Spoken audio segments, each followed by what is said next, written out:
تعالوا بقى واحده واحده كده مع بعض. هنعمل العطر الجامد جدا اللي اسمه نور.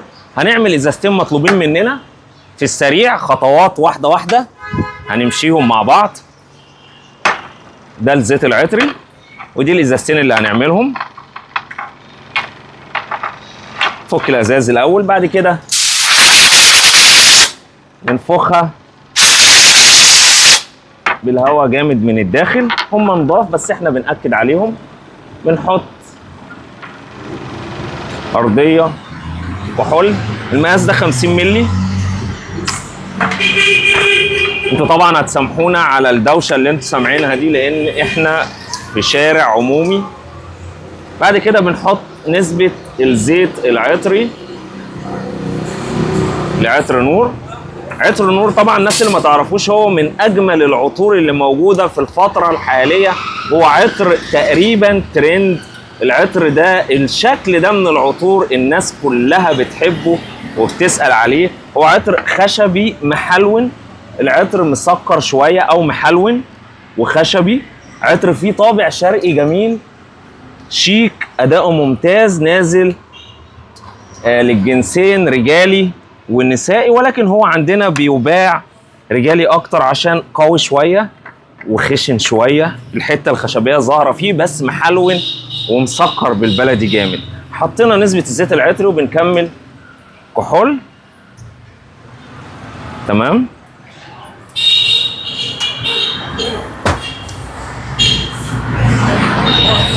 المقاس اللي احنا شغالين بيه ده اسمه 50 مللي او 55 مللي اباتشي.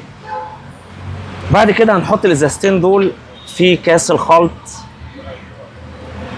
هنخلط المكونات كلها مع بعض على جهاز الخلط اللي بيشتغل بالخلط الدوراني.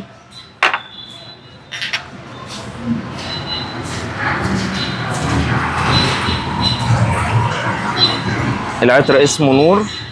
هو عطر شرقي خشبي مسكر فيه بعض الفواكه والفانيليا.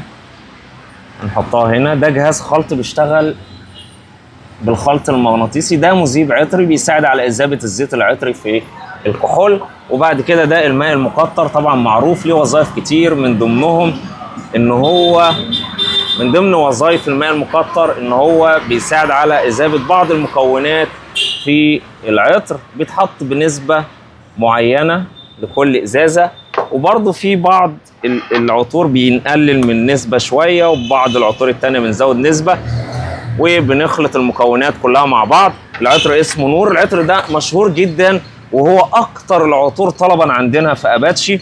عطر جميل شيك فواح خفيف على الانف. في فتره الشتاء اللي جايه بيكون اجمل، بيظهر اكتر. ساعات في الصيف بيبقى ريحته مقفوله شويه ما بتبقاش ظاهره، لكن في الشتاء بيكون اجمل واحلى وبيبقى اوضح. العطر حديث نسبيا، ريحته كمان حديثه. ناس بتسال على الريحه اللي بالشكل ده كتير. بنتاسف للناس على الدوشه اللي انتوا سامعينها عشان خاطر احنا المحل في شارع عمومي. نجيب العلب بتاعتنا ننضفها كويس. تمام.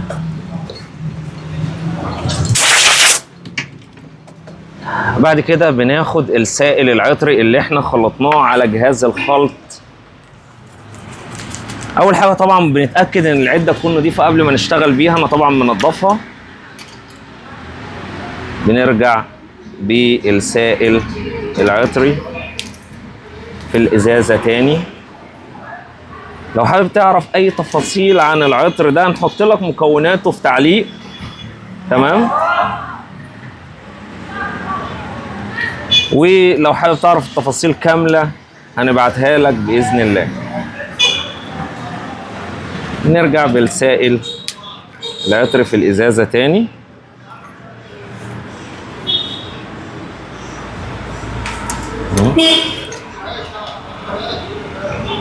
تمام.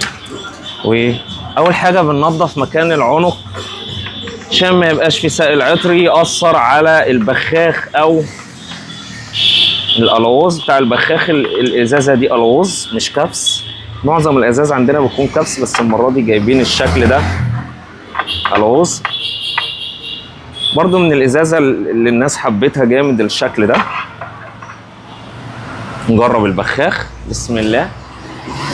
الميزه كمان في الازازه دي ان البخاخه بتاعتها ضعيفه، ودي ميزه مش عيب. البخاخه الضعيفه نقدر نرش منها جامد براحتنا، ونقدر نقرب ايدينا براحتنا، ما يبقعش معانا ولا يهدر معانا ولا الكلام ده. وبننضف كويس. الحمد لله كله تمام. العطر اسمه نور، نازل للجنسين رجالي ونسائي، في طابع شرقي، من العطور اللي ادائها ممتاز جدا وليها شكل حديث نسبيا في العطور. عطر خشبي محلون، اداؤه كويس، فواح، ثابت، خفيف على الانف. ننصح كل الناس تستخدم العطر ده او تجرب العطر. العطر ده الحمد لله احنا بنجيبه بكميات كبيره وبرضه بيخلص اول باول الحمد لله.